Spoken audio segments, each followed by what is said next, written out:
Lalagyan lang ng parang toothpaste. Ayan, may lumabas na. Yeah, susunod na rin yan. Sige po, Dok.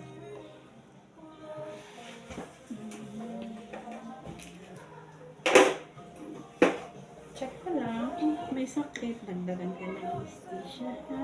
May naramdaman ka ba? Meron? Dagdagan ko?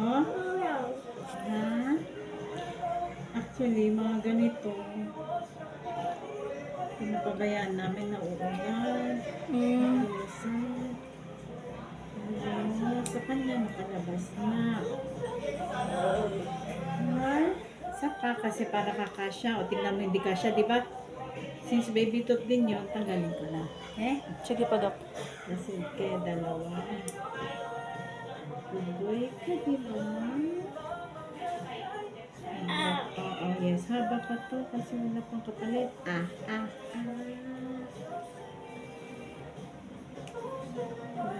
Lagi ng brush, ha? Uy, mahaba pa to, Siguro pa. Pwede nang tumubo yung ano nun, Dok? Yung kapalit niya. Wala pa. Ay, wala pa. Gosh, kahit kung uugayan, siya na magtanggal. Para hindi siya matruma. Ito ang kwan. Sige, sa next yan. Kagat. Sige, Dok. Okay. Kung masakit, bigyan mo siya ng paracetamol. Yung sa may ano ay niya, Dok? Yung sa may tumubo sa loob? Ano yun? Yung Permanent yun. parang, ayun na yung permanent niya?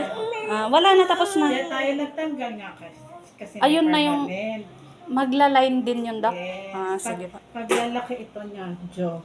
Kaya may time itong age na to hanggang 12 years old, mag-overlap ang mga ngipin. Kasi lumalaki tayong panga.